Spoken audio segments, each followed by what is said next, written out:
Welcome to LOA Today. I'm Walt Jason. I've been doing this podcast since September of 2012, and boy, are my lips tired. This is your daily dose of happy. We are so happy you decided to join us today.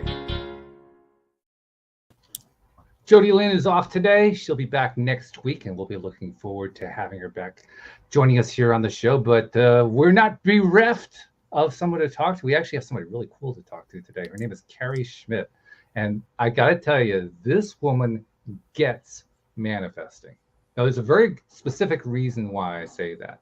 Why I say that is when I went to look at her website, she has an about page like everybody does on the about page. And front and center, about halfway down the page, it says, Oprah Winfrey, my dream is to be interviewed by you, just like you interviewed Gabrielle Bernstein, Dr. Wayne Dyer, Marianne Williamson, and many other transformational leaders. I want to be a part of that list. I will be on that list. I can, I will, I am. This or something even greater still. Now, there's somebody who gets manifesting. Carrie, welcome to the program. Thank you so much, Walt. And I'm happy to be here. And I'm happy. I am so happy and grateful for this opportunity to reach, teach, and transform people's lives just through channels like this. So thank you for having me on your show. And My one pleasure. more thing. I can, I will, I am. I can be interviewed by Oprah Winfrey. I will be interviewed by Oprah Winfrey, and I am going to be interviewed by Oprah Winfrey. And particularly, I would love to do it in her, garden in Maui. I get really excited about this stuff. There you go. Well, you're getting specific, right? You're creating the image in detail, and you're getting excited about it. That's right. You got to create it and be very specific. Clarity is power, you guys. It reminds me of, what's his name? Neville Goddard. Goddard. Yeah, couldn't remember his last name. How could I forget the name Goddard? Neville Goddard. When he talks about assume the feeling of the wish fulfilled. That's precisely what you're doing there. You're assuming the feeling of the wish fulfilled. It's the law of resonance. Resonance is everything. And I think people understand the law of attraction and The Secret. You know, they think, oh, I'm going to do a vision board. And which is great. It is. You have to. Yeah. You have to vision. You have to determine in your own mind what it is you want. But then what they leave out is the law of resonance. You have to vibrate at the energy, the frequency of the dream being fulfilled. So if I want to be interviewed by Oprah Winfrey, then I need to start doing interviews like this one with Walt and all the other people, so that one day, and I know one day, somebody's going to see me and they're going to say, Oprah, this girl keeps saying that she's going to be interviewed by you. You might want to check her out. Hi, Oprah. I'm Carrie Schmidt, and I'm so happy and grateful. That is fabulous. I love it. And it's the right attitude. Absolutely. In fact, the other thing that's really important, and we don't talk about this a lot lately. We have in the past. I mean, after we've done like over 1,700 episodes. So after a while, they kind of blur together. But when you're doing this stuff, it's important to not just get into the space. It's also important to stay there. Yeah. We have a tendency as human beings to kind of, contradict ourselves. Mm-hmm. We don't realize it, of course, right? But we do. And we do it every time. Well, there's the direct way. Well, I'll never get on Oprah. That's the more direct way. And that's the obvious one. But the less obvious ones are like, oh, God, the kids just gave me a problem again. Or, oh, I can't believe what my boss just did. Or, my spouse just gave me a hard time. I have too much work. But all those stuff, all those things that we just, and I do it. I mean, I'm not saying that I'm not guilty of this. I do this. Me too. But so that's the real challenge, right? I say all the time, I coach myself on a daily basis. I coach myself more than I coach my clients, because I have to be in that space to help other people get to that place, right? But it's not always easy. I was just at the gym with my son and my mom before this episode, and I was listening to a podcast, and this lady was talking about the humanness. Okay, so the humanness is, in my opinion, it's the egoic lens. It's the worry, fear, doubt, all of those things, self-doubt, right? So we self-doubt ourselves all the time. Yes. And that's our humanness. Everybody goes through these feelings. But she said, you have two hands. One hand is your humanness, and your other hand is your divinity. And the power of prayer is when you put the two hands together and you you use prayer or meditation or whatever it is that you brings you into that space where you can find clarity and you can kind of quiet the outside world. And what I say is connect to your power, because your power is in here. And when you do that, your vibration rises. That's how you raise it up. That's right. Raise the roof. Whoop, whoop. I love it. I love it. Now, of course, just because we do something like that doesn't mean that the daily challenges stop, right? They continue. So this is something we have to be. You describe yourself as somebody who coaches herself every day. I think what you're referring to is you have to kind of do check-ins. You have to check on yourself and see how you're doing, and give yourself a little pep talk where needed, and change the scenery if needed, or take a walk, or do whatever it takes to shift whatever's going on at that particular time. I'm full of truth, because my book is about uncover the truth behind the screen and connect to your power, passion, and purpose.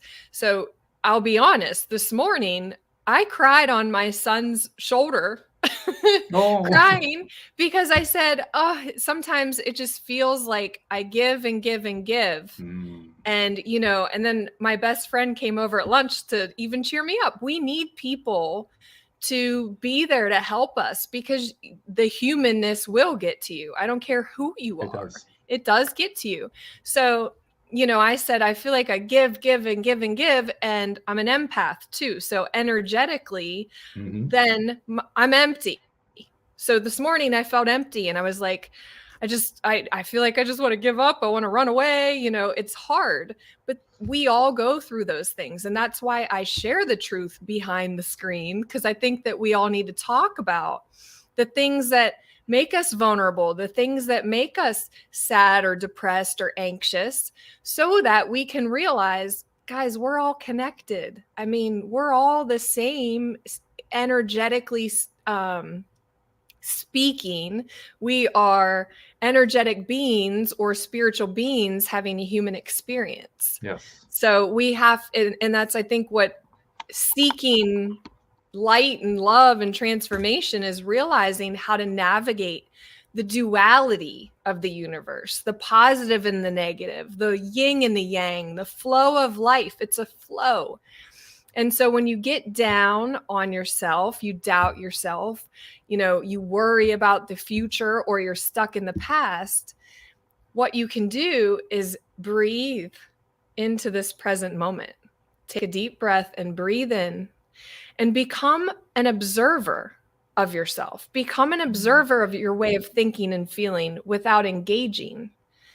And when you do that, you gain power over the present moment, because you can define how it is you want to act instead of just react to the circumstances and conditions of life.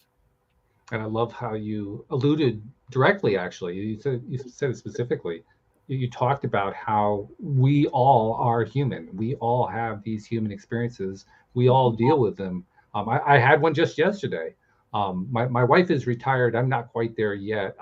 She started a gardening service and maintenance business many years ago, and I'm still running it for her. And we got a whole crew doing the work, which is a good thing, because you don't want me in your garden.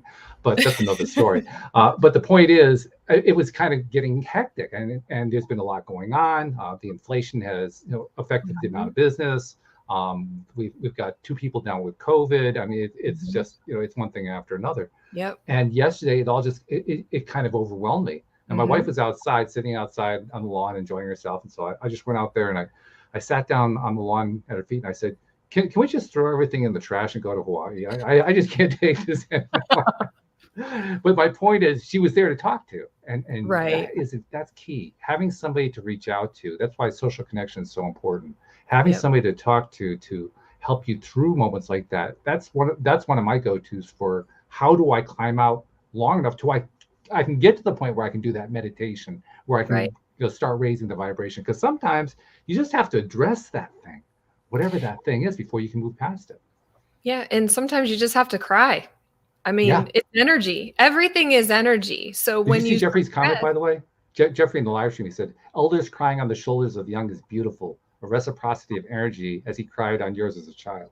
Aw, that's Isn't that nice? Cool. Thank you. I even said, I shouldn't be crying to you. I'm not being a good parent. And he's so perfect. My son's 15, by the way, and I've raised him on my own since he was born. So we have this like unbreakable connection. It's incredible. Nice. And he even said, Mom, God put me here to be there for you. Ooh, wow. I love you, Kason. Oof, that's a great son right there. That is fabulous. Yeah. He's, and I talk about him in the book. I say that God planted the seed in me, and it was my son. And so I think he's heard me say that a few times. So that's why he might say, Oh, that's good though. That means he's picking up the good stuff. Jeffrey also has a question for you to address. He says, yes. How about power with the present moment? Dominance can be problematic. You know what our gift in life is, Jeffrey?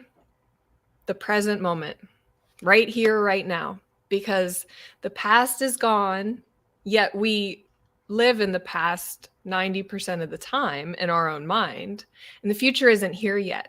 So the power is right now. And that is where you can bring your attention and your awareness back to the power and the gift of this life. The fact that we're breathing is a gift. I write in the book about a wake-up call, and my wake-up call in life was the death of my father. He passed away when he was 60. He had pneumonia, and it was very quick. And, the moment that I walked out of the hospital after he was gone, my life changed, and my awareness, my lens of life shifted, because it's not promised to any of us. Yet we stay in this place worrying about the future, stressing, and we're anxious, myself included. Okay. So again, that's the humanness. But I think the key is to pause and breathe into this present moment and remember that this is all we have right now. Time is just a series. Time is an illusion because it's a series of present moments. So the more you can be present, the more you can raise your level of consciousness and awareness to the gift that we have right now, right here. That's good stuff. I can even feel it. I could feel you feeling it right there. Good. Like this wave that just happened right there. Yeah. See, Oprah, you want me on your show. There you go. There you go. That was good what you just did. It's a great example, because to make it clear to everybody, you established an attention, what was it, 10 minutes ago, right? And well, actually you established it when you put that note up on the page, but that's another thing. But 10 minutes ago you reinforced it, and then you just came back to it. And that's part of the trick, I think, of manifesting what we really want. That seems like the hard stuff, right? It's the easy stuff is easy, right? We don't say that finding a parking space is hard. It's easy, right? We can do that. We can manifest the parking space in front of the store or whatever. I call it princess parking. Princess parking. I even taught my friend to do it, and she does it too now. She's like, yeah, I get princess parking. I'm like, okay, go ahead, girl. I love it. That's fun. Well, and it is fun to do that, by the way. It's really cool. When I first discovered that, I said, oh, this is great. I'm enjoying this. But there's something about the big stuff. I mean, I think Abraham Hicks describes it as there's no difference between manifesting a castle and a button. But it's hard to convince the rest of us about that, because we think there's a big difference between the castle and the button. And, so any of that big stuff can be, because of that, problematic. That can be a challenge. Your mindset creates your reality. So if you think, just like Henry Ford said, if you think you can, or if you think you can't, you're right. That is, when I was a very highly successful corporate executive, and I left a very nice 6-figure salary to do what I'm doing, because it's my passion and I feel like it is my purpose. Because when I started to realize and learn quantum physics and neuroscience and psychology and just the power of your mind and the universal laws that I have vetted and validated, and it works. I mean, I've manifested houses, cars, my soulmate, just pretty much my office I'm sitting in right now. I visioned it. I have books over the years that I would write goals, and then when I accomplish it, I check it off and I celebrate. but it is all in your belief, and it's all in your action, your willingness to take action, plus your intention. So the stuff really works. The last bit that you mentioned, we should tie into that too. One of the criticisms that people sometimes levy is, well, all the visualization and imagination is great, but if you aren't taking action, you're not going to get anywhere. It's true. It is true, because you have to take action. You have to take baby steps every single day. Just like I said, I coach myself when I get down. I got to pull myself up out of the pit, right? I got to pull myself up out of the darkness and then take an action that's going to serve my vision or my dream. I'm a dream builder. I teach a dream builder program to my clients, and we go through 12 weeks of the program's 12 weeks because it's training your mind. It's training your way of thinking and feeling. And that's everything. So the law of cause and effect says that your thoughts create your feelings. If I think a thought, that's an electrical impulse in my brain, which I call my supercomputer. I like that. That's nice. We haven't figured out how to tap into or harness 95% of our supercomputer's capacity because we're distracted and we're walking around life on autopilot through our humanness. Mm-hmm. So your thoughts create your feelings. Your feelings will create your actions and or reactions. And those actions or reactions turn into your results. So if you want to change your results in life, you got to go back and look at your way of thinking, which then stems to the feelings, actions, reactions, right? So it's a law of cause and effect. And the action piece can actually be a bit of a challenge simply because it's hard for us to talk about it because there's so many different possibilities. I mean, for every person, it's going to be a different action step. It's going to depend on what they're interested in, what they're trying to accomplish, where are they hoping to go, what are they helping to bring into their lives, and because of that, every single action step is going to be different. So we kind of are limited in our conversations. We have to talk in very general terms, but to the extent that we can, let's try to address that. How do we? Because I think very often we get confused about what is the next step. That confused me for the longest time. It took me a long time to figure that one out. Doing a lot of podcasts with a lot of good people to help coach me along on it. And I finally got it, but early on, I had no clarity on how I could go about taking the right action steps. How did I know which were the right ones? Which one was the wrong one? What was going to lead me down the right path? What was going to lead me down the wrong path? Which was going to be the screw up? I had no idea. And that's where, mentors, coaches, consultants come in. I'm a business consultant and a life coach. So it's getting someone to help you rein your energy in and help you define that clarity and make a strategic roadmap. So there's, I'll put it to a company perspective. Okay. You have an organization. The first question I would ask is what's your vision, what's your mission, and what's your core values? We establish those in what's called a strategic planning session. Same thing for your life. What's your vision? What's your mission and what's your core values? And are you living according to that on a daily basis? Well, your actions or reactions will define that, and it's based on your results. So sometimes we need an outside perspective or a professional who has been trained to help us rein in the 60,000 thoughts that we think on a daily basis, because 80% of them are negative and 95% are from the past. So in essence, we literally recreate our realities every single day in our own mind. And that's the screen. Okay. Because I keep saying I wrote this book and I want you to see the book. We should go into that title a bit, because I think there's some important meaning behind. Well, it's very important because it's behind the screen, and the screen is your lens of life. It's how you view yourself. It's how you view someone else. It's how you think someone else views you and how you react to that. It's like a matrix. We're in a matrix of perceptions and reflections, and it's the veil of reality between your conscious and subconscious mind. So all of that is a screen. And sometimes our screens are foggy. Sometimes they're dirty. Sometimes we need to get behind and clean it up a little bit so that we can see clearly.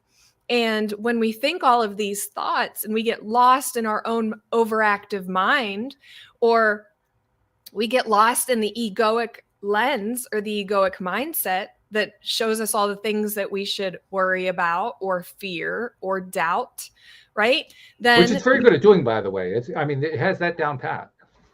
What's that? The ego has that down pat, being able to show you all the things to be afraid of and Right. to be worried about and to be concerned about. It's trained beautifully. Wow, we're just getting a thunderstorm here. Let's Ooh. pray we're good with internet. Yeah, so you have your egoic lens, but then you also have a spiritual lens, right? And so we have to differentiate and discern between the two in the present moment and decide for ourselves, which one am I going to choose to see through, feel through, and take action through. And that's life. Do you ever get confused about which is which? Hell yeah. I'm sorry. No, don't worry. I keep forgetting. I can't. Far worse things have been said than that. Don't worry about it. I think that we get overwhelmed and distracted in our daily lives because of the social conditioning. Here's another thing. We've been conditioned since childhood to think, feel, believe certain things about ourselves and about the world. Yes. And I say life is a journey of learning, unlearning, and relearning, because sometimes we have to unlearn the conditioning that is running our body, our life on autopilot through our subconscious programming, because your subconscious programming is what it was. It's just a program that's running in the back of your mind until you can raise your awareness to this. There's a thing called the reticular activating system that, it's actually pretty cool.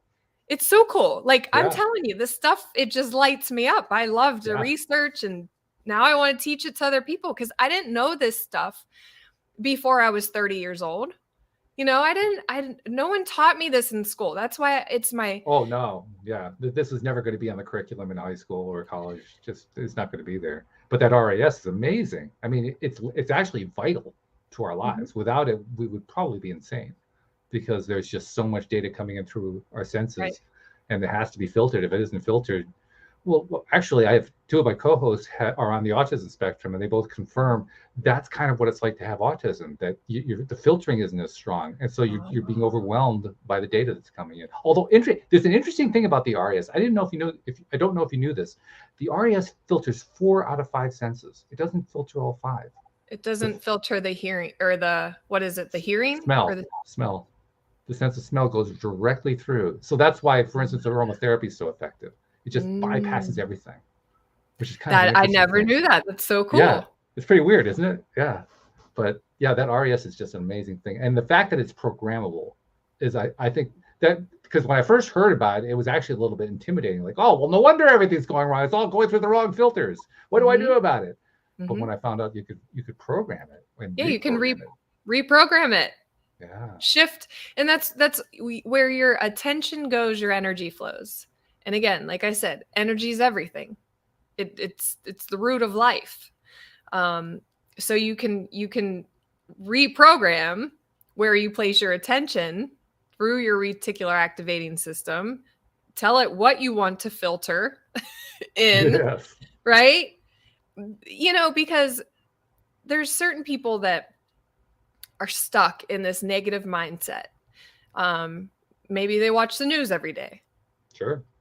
That'll do it. I don't watch the news. Politics, a lot of entertainment. There's a whole bunch of stuff that'll just get you locked into all this stuff. Yeah. And that's where your attention's going. So you're going to see that more in your life, because your reticular activating system is focused on that. Okay, I'm focused on the fearful news. All right, well then everything else throughout my day is going to come through that lens, that screen. Shift your perspective. Don't watch the news. I don't. I don't. It's actually the best, right? Isn't it the best decision in the world? Like every once in a while, I don't know if you do this. Every once in a while, like every couple 3 months, I'll just take a quick look at Google News and I'll say, "Yep, hasn't changed," and I'm done. Yep. Yes. Same story. If there's something really important to know, you find out. My friends will tell me, and I'll find out. But otherwise, there was actually an exception to that before the internet. With the internet, I don't think this would ever happen. But before the internet, I was also at one particular period of time, late 80s, early 90s, I did an anti-news thing. I just stayed off news. I didn't know about the fall of the Berlin Wall until a year later. That's funny. I did eventually find out. Now, with the internet, social media, I would have found out a whole lot quicker. But yeah, that actually did happen. Interesting. Yeah. Something else too that came up as you were talking there. When we're talking about the reprogramming, we're also tying it into the intentionality, how we set our intentions. We were talking earlier about revisiting, building the scene, revisiting it over and over again. Well, that's RAS programming. Mm-hmm. It's other stuff too. It's vibrational development as well, but it's a reprogramming activity for the RAS. So it has a very practical daily application. It's not just the airy fairy woo woo stuff. It's real. It plays a real role in our lives. Yeah, and it connects to your vagus nerve, and our heart has over 40,000 sensory neurites, which are like neurons. So literally, you have a brain in your heart, and you also have one in your gut. Yeah. Did you know that? There's neurons in your gut too. So it's almost like we have this incredible, like our system is incredible, what it does. And it's almost like one great big brain, really. And it's brain and body and all in one thing, but it's quite a connection. Yeah. That's why, understanding the chakra system and the energy meridians in your body and understanding how you can tap into these very powerful sources to live a better life, live a more healthy life, live a happier life. It's incredible. It can actually get confusing in terms of, well, where do I begin? Because we get all this really cool data, all these interesting theories and modalities and so forth. And some of them are harder to validate in our own lives than others are, but you get enough of them, you begin to realize, okay, there's a lot of stuff going on here. And then we can get into that overwhelming place. Like, where do I start? Yeah. Like I've been in this rut for so long, I don't even know where to begin. Where do I begin? What if you get somebody asking that, how do you answer them?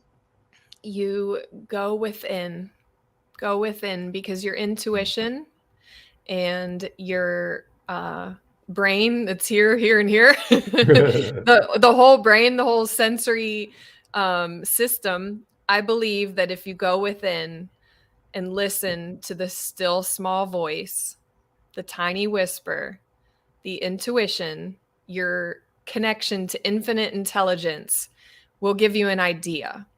It is our willingness to listen to that still small voice, that intuition, that idea, that hunch, that gut feeling. Listen to it. And that's the step you take because it's different for everybody. It is. It's also there. That was actually also a source of confusion for me for the longest time, knowing where my voice was. Distinguishing between that voice, which is the connection to source and all that is, versus the egoic connection, because they're hard to tell apart until you know how to do it. Now, I ended up finding through the help of colleagues here on the show, I ended up finding my way to do it. I found that different people have different ways of being able to differentiate. How do you differentiate? Do you know? Can you identify how you end up telling the difference? I don't know if I ever really thought about it that way. Just quieting. We have to quiet all the external stuff, and we have to go in.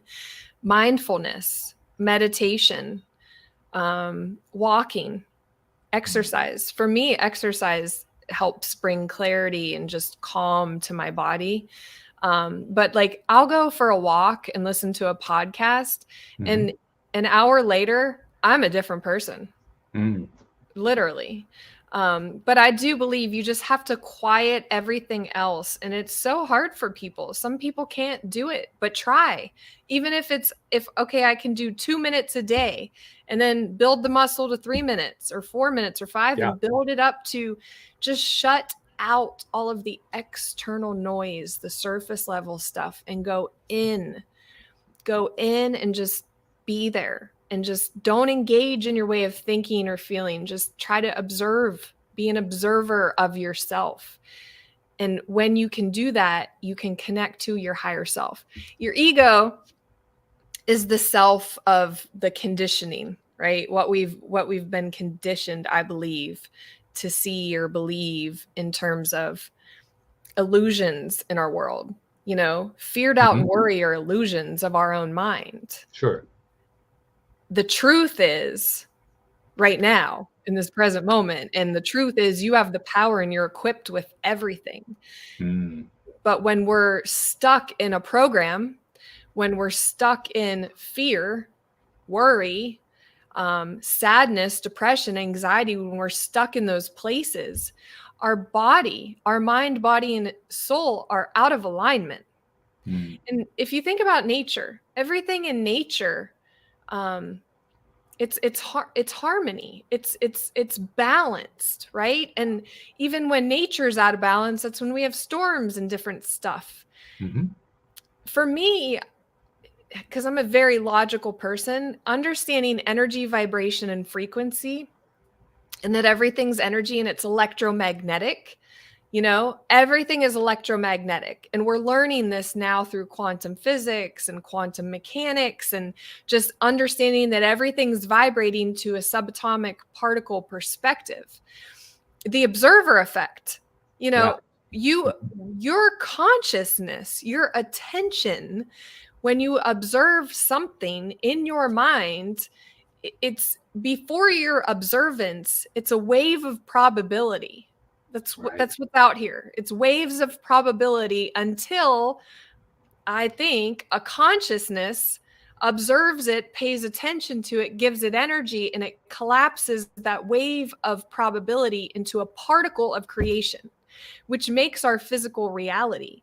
Everything else is just infinite. We're in an infinitely expanding universe. That's beautifully described. I love I love the intricate detail you kind of wove together this fabric. It's excellent and You very see? accurate. I think you really got it. That was beautiful. Thanks. You see, Oprah. Come on. There you go. Just slipping it in one more time. This is good. Harpo Studios. Maui. I love it. I can see myself sitting under the tree in the beautiful seat. Like the seat I'm sitting on in Oprah's garden is brown.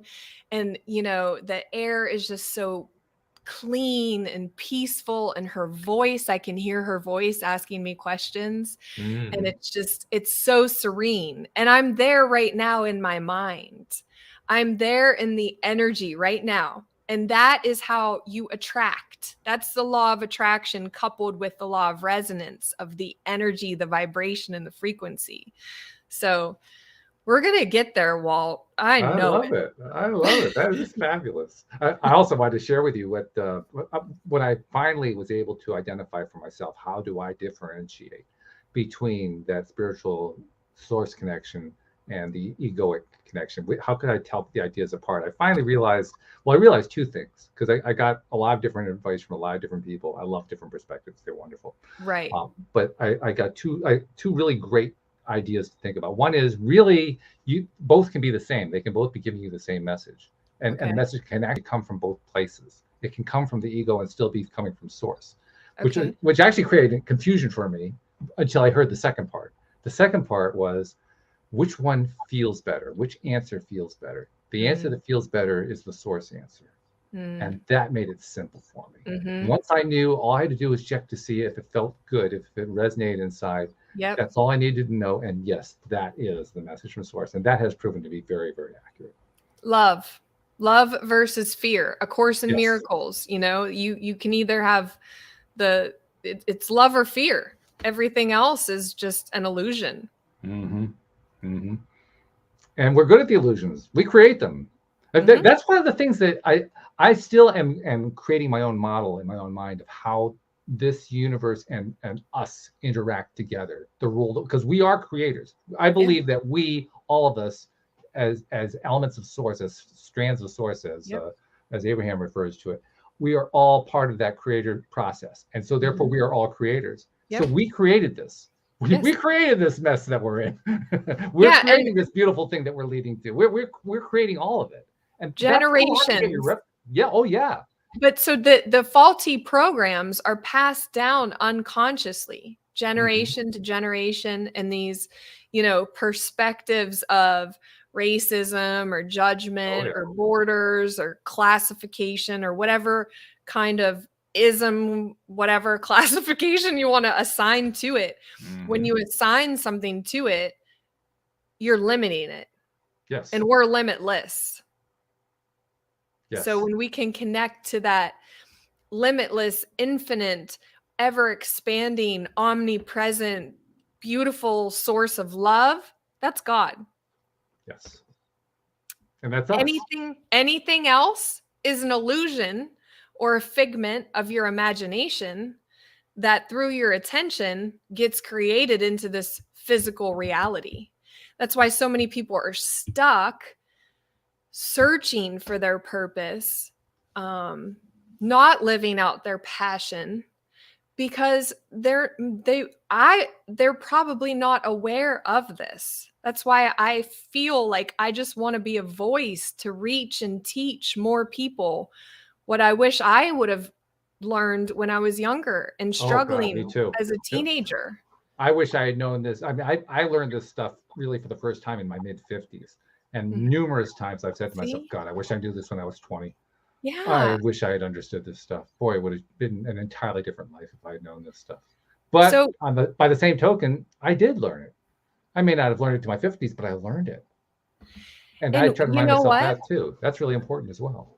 Maybe we go through these seasons for a reason. We don't understand. I'll never even try to understand why certain things happen, but things happen to give us that openness or willingness to even see it from a different perspective. Yeah, that's true.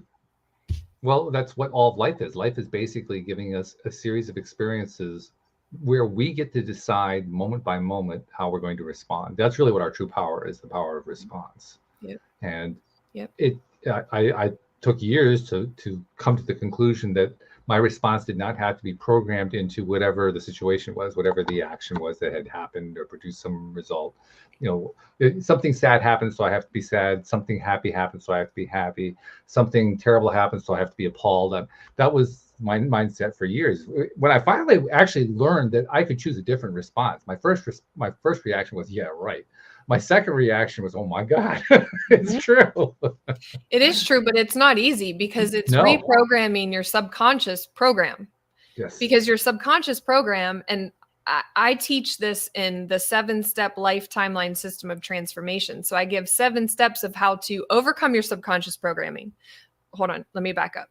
7 steps. The step number 1 is to identify, tag it, your unconscious behavior patterns.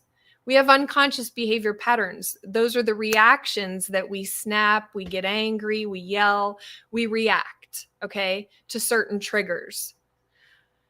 Those are emotional responses driven by something from our subconscious program, something that happened in the past, our body's defense mechanism to survive. It was ingrained in our brain and body to react in this certain way to a particular trigger. But what we don't realize later on in life is that we're unconsciously exhibiting these behavior patterns that are affecting our relationships. It's affecting, your ability to have a loving relationship or your ability to be successful in your career.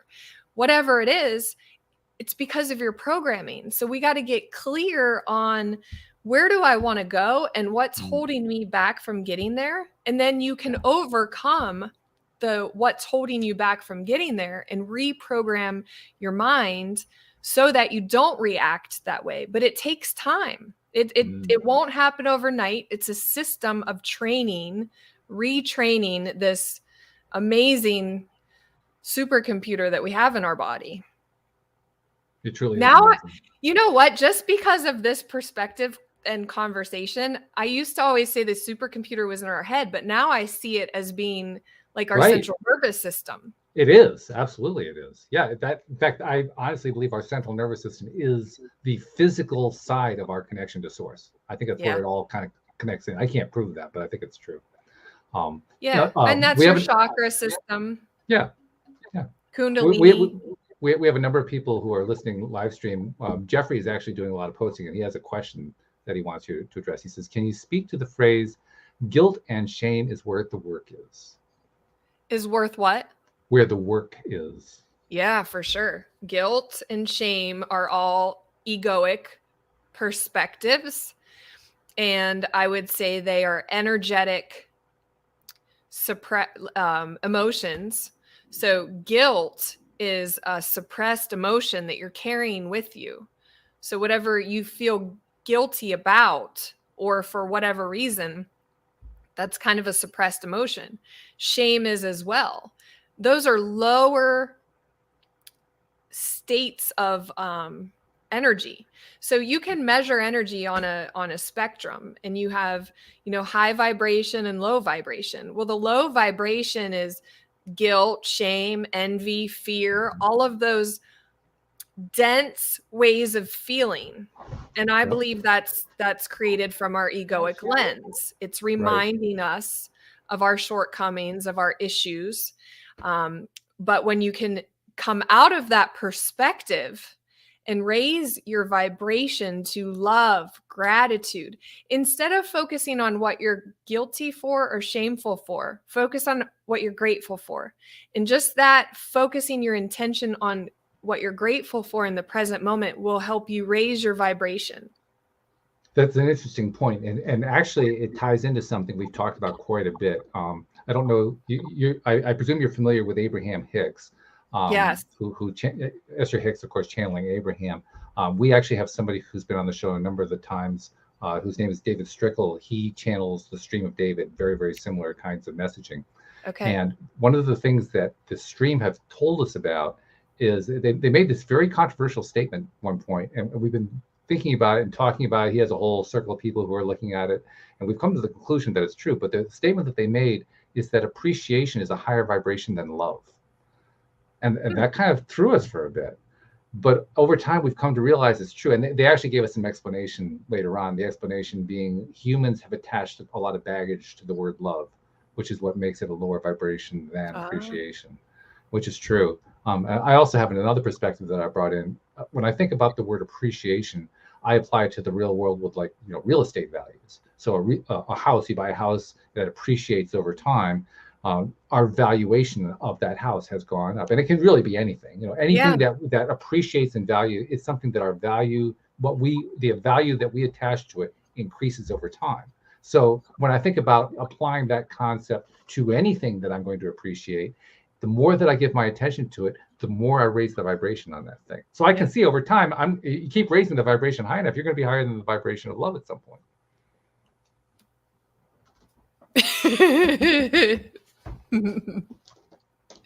That's very interesting perspective, for sure. Well, I'm still working on it, to be honest, but that's how far I've gotten so far. Yeah. But I do think appreciation, gratitude, appreciation, however you want to look at it, I tend to think appreciation is a little bit higher vibration, but whichever, it's an amazing tool, because what I do know is that any time in my own life where I have applied it, particularly in situations where I'm not feeling good, I'm not happy about what's going on, something kind of gotten under my skin, if I can find something to appreciate about that X that I'm not liking, and it can take some time, it can take some distance. Sometimes I have to take a little mental journey, 5 million miles out, and look at it from that perspective. But if I do that, the whole thing not only changes in my mind, but it changes in my experience. Yeah, it shifts energetically. It shifts the energy. Yeah. And that's what it is. When you realize that everything's energy and you can actually shift it. But it's not easy, and it takes practice, and it takes consistent practice. I think we're all, searching for that perfection, but there's never going to be perfection. It's just the power of this moment in time is perfect. That's something I've been leaving behind. I was very much a perfectionist for years, and I've been working diligently to leave it behind. I think I pretty much have left it behind. I'm no longer concerned about whether I'm doing something perfectly. I'm concerned about, am I doing it better than I was? But I aiming for perfection. It's actually gotten to the point now where it seems ludicrous. The idea of trying to be perfect is like, yeah, okay, well, have fun with that. I'm done with that. I've been there. I've done that. I got the t-shirt. I don't really want to go there anymore. It's not a fun place to be. I'm much more enjoying the place of imperfection. I think it's much more fun. I think it's more and just enjoyment, being more to get out of it. open and vulnerable, open. Just be open. Perfection is to whose standard anyway? Yeah, right. Who decides? I mean, is there a judge somewhere? Well, this is what's perfect. That's what's imperfect. Well, if you watch TV, you'll find a whole bunch of them. Well, I suppose that's true. Yeah. The interesting part is how often other people say, well, no, that's not right. This is honestly I've been on so many podcasts lately. This is one of my most favorite ones, this conversation with you all. Thank you. This is good stuff. We're meeting our goal. I mean, the goal that I set for every episode is what I put into the intro, where I say it's your daily dose of happy. And the goal is for everybody, me, you, any co-hosts who are on the show, people listening in, if we're all feeling better by the end of the show, we have had a successful show. So when you're giving me that feedback right now, I'm saying, yes, okay, another one in the can. I love it. Yeah, baby, this is good. And even to all the listeners and whoever's going to listen to this later on, just remember that the power breathing you is greater than any condition or circumstance that you can fathom. And the power is in this present moment. You have it, you hold it, connect to it, remember it, resonate in the energy, the vibration of love, gratitude, appreciation. Just connect to your power in this present moment and try to spread good, positive energy in the world. Which is what you're doing. There's a few things I want to talk about with you about stuff you're doing. First of all, we talked briefly about the book, Behind the Screen. We identified what the title is. But what was the impetus behind that? What made you decide you wanted to write that? Oh, man. I've gone through struggles in my life that I felt I needed to share. Because I think that millions of people struggle behind the screen with the effects of divorce, family dynamics, relationship issues, drug and alcohol abuse, family abandonment, judgment, racism, criticism, all of those things. I talk about all the isms and the bullshit of it all, and how we get caught up in instant gratification and just the hype of everything. It's scrolling. There's so many notifications and distractions now. It's almost overwhelming. It is. It's not almost. It is. It really is. Yeah. And so I kind of address all of that. I talk about our conditioning. I don't know. To me, I couldn't get away from this book. It took me 4 years to finally get it. Wow. That's diligent. Yeah. So I launched it 43 days ago. Congratulations. Thank you. And I'm already being hard on myself. Like, oh man, it's like, no, you gotta continue. I gotta continue to hit the ground running. I gotta ask, people to read it, ask people to write a review, ask them to share it, ask for endorsements. Absolutely. It's like, you got to co-create your reality. And that's, like we said, the action. It's the daily action, because most people give up right before that breakthrough. And I promise myself, I will not give up. I will not give up until I'm sitting in Maui. Yeah, I'm sure you'll be. I have no doubt you're going to be sitting in Maui, right across from Oprah. One of my good friends, Andrew Kapp, wrote a book called The Last Law of Attraction, book you'll ever need to read. And he's very proud because I think he actually just recently hit the figure. He got his 100,000th sale. Awesome. So, but he makes a really important point. He makes this one over and over. Every time I ever have him on the show, or I've interviewed him in other venues as well, he makes the same point over and over again. He shows up every day, just like you're doing. You show up every day. You respond to the emails. You respond to the questions. Somebody reaches out, you respond to that. He actually went on this little thing one time about how he was frustrated with Amazon, because it used to be on Amazon that if somebody left a comment on your product or your book, you could respond to it. And then he took that away. He said, "No, don't take that away. Right. That's how I get back to somebody." Right. So that was, I agree, that was kind of a loss. But he still makes it a point every day, do at least one thing, find one more way to reach out, make one more video, make one more stop, talk to one more person in the store, just do one more thing every single day at least.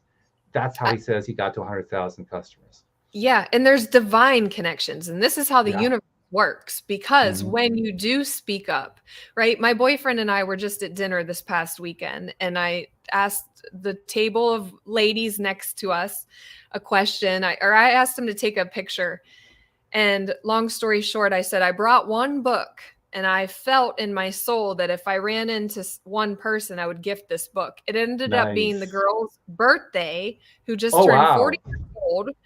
I'm 40. So that I was like, wow, that's a great, So I gifted her the book, and I was talking about how I want to speak to our youth, like high schools and college students, about what we're talking about. And she goes, we're all a table of educators. And I was like, you see what I'm saying? Like, it's listening to the little gut feeling or the voice and saying, okay, I'm going to bring this book just in case. And then I'm going to spark up a conversation, because you never know who's sitting next to you. And everywhere we go, I have a divine connection every single time. It's incredible. That's the universe. That's it. That's God. It's the higher power. It's good. It really is. I have a former co-host named Joel Elston, who is he's a life coach. He's a former therapist, and he wrote his own book, basically the story of his struggles in life when he was an addicted gambler, and actually ended up stealing from his parents' family, from the parents' business, and getting arrested, going to prison. Before that, he was living on the streets in Las Vegas after having gambled everything away. He ate out of a dumpster. He had like one horrible thing happen after another. But he ended up writing a book to basically tell the story and also give people hope and teach them how the law of attraction works and all this kind of stuff. And he tells the story about how one day he has the book is called The Bench, because there's a bench in Florida that he goes to whenever he needs to get away and just kind of refocus himself. Right on the water. He loves it. And there's a picture of it on the cover of his book. He says one day he went to visit his bench, and he had a copy with him, and he just had this inclination to leave a copy on the bench. And so he did. He says, I don't know, maybe the right person will see it. Didn't really know what would happen. Didn't hear anything about it for about 3 or 4 months. About 3 or 4 months later, he got a contact from somebody in Canada who had been there on the beach, had seen the book on the bench, had picked up the book, taken it home, read it on the plane ride back, and wrote to tell Joel that the story that Joel told was exactly the same as the story of the man who read the book. And that's it right there in a nutshell. Now I'm going to leave my book somewhere. There you go. Yeah. Because that's why I wrote it, was to reach other people that might be struggling and know that you're not alone. And that's how I think the divine works, is through other people, through these, just little ways of connecting that you could never fathom beyond our human mind. And that's exactly how it works. And it's incredible. Because we can't even see most of it most of the time. I mean, in order to see that, you would have had to have like a camera fastened on that bench, following everybody who came by until one guy came down, sat, picked it up. That's the kind of omniscience you would have had to have just to get to that point. So there's just too much for us to even track. It's impossible. Thank God that the guy even reached back out to him to let him know that him leaving that book had an impact on him, and it was the message that he needed at that right time. Yeah, exactly. Wow. Yeah, that plays out a lot. Well, plus there's also another side to the Joel Elson story. I love talking about Joel. He's a great guy. One of the things that he did that it kind of happened by accident, and talk about how we don't really know all the stuff that's going on in the background. He eventually overcame his gambling addiction. He ended up doing something that most people thought was impossible. He ended up successfully opening not one, but 2 different clinics specifically for gambling addicts. The reason they thought that was impossible is that gambling addicts don't have any money because they gambled it all away, so they can't afford treatment. So everybody said, well, there's no way that you can't pay for something like that. Well, he managed to figure out a way to do it twice, not just once. Good for him. But what came after that was even more remarkable, because he ended up creating his own practice shortly after those 2 creations, And in his practice, he started getting contacts. He lives in Virginia. He started getting contacts from the Richmond, Virginia area from social workers, people who work for the state and so forth, who had cases of young boys who were stuck in the foster care system. And these are the ones that they couldn't help. They couldn't figure out a way to break through to these guys. And so they started reaching out to Joel. They said, well, we've heard you could do something, even though your ideas are crazy. We'll give you a shot at it. So take a shot at these guys. So he would sit down with these kids and he would just explain to them how the law of attraction works and explain that their lives are in their hands and so forth, and got these phenomenal transitions in their lives. But what was even more phenomenal, almost all the boys that he got, they were always boys. The boys that he got were the ones that were considered unadoptable.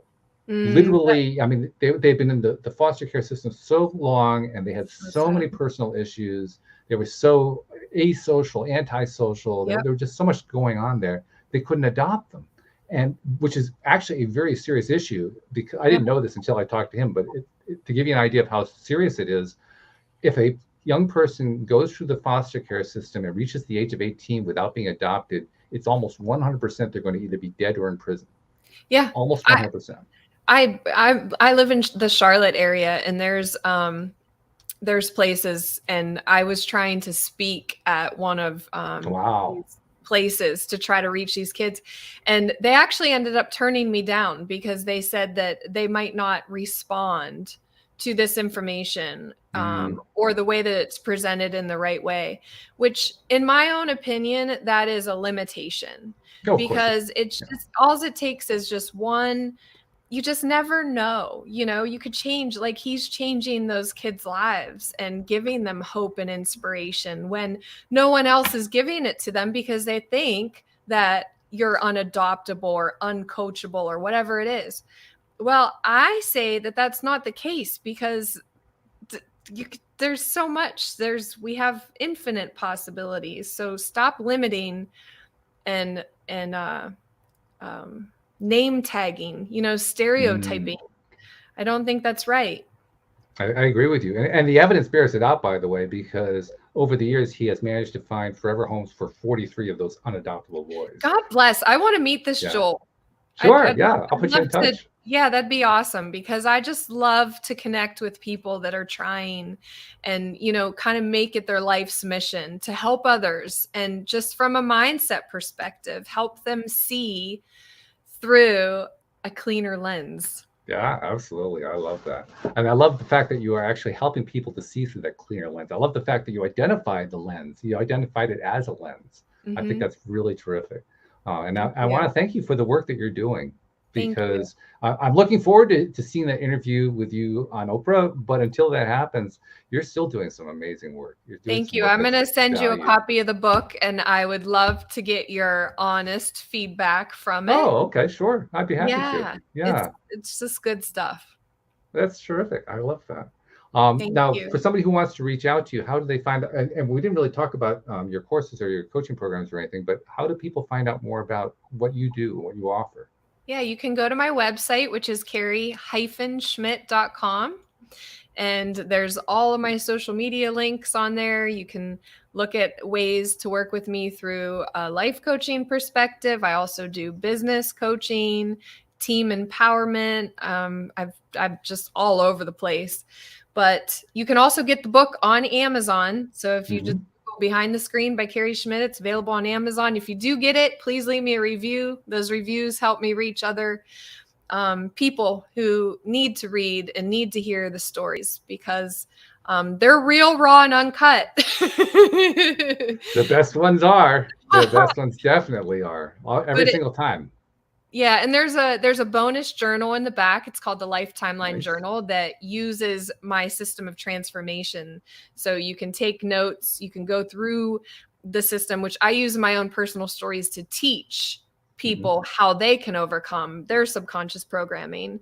And so the journal, and then I also offer a supplemental coaching program to go deeper into the 7-step system. And it's called Master Your Mindset and Heal Your Soul. And I just think so many people, struggle with, self-love, self-confidence, the self-doubt, the overactive mind. And so it's kind of like, can you look in a mirror for yourself for 3 minutes and come back and just see all the goodness of yourself. Well, we can see the goodness of Carrie Schmidt, I can tell you that. So thank you for telling us about how to connect to our power, our passion, our purpose. We really appreciate that so much. And thank you for doing the work that you continue to do. We appreciate that as well. Same to you, Walt. This is incredible. I'm going to start watching your show more often because I love what you're doing. So thank you. Another listener. I love this. This is great. Thank you very much to our podcast listeners too. Hey, without you guys, we wouldn't have a podcast, and you make it all so worthwhile. We'll see you all next time here on LOA Today. Goodbye, everybody. Bye.